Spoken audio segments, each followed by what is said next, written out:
the next day. So guys, ito na sa aming bahay yung truck na nasira. Andito na oh.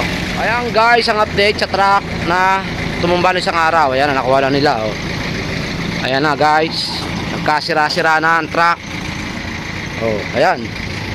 Nakakita nyo naman. Wasak na yun yung ano niya oh, yung trailer. Oh. Wala na yung container, nakuha na. Ayan guys, oh, andito lang yung bahay namin. Ayan oh, diyan naka-parking yung ano sa tapat ng bahay namin. Ayan yung truck, sira na, wasak na oh. Yun.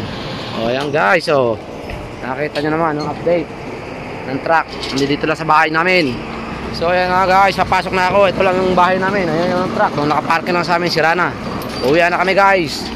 Uwi na.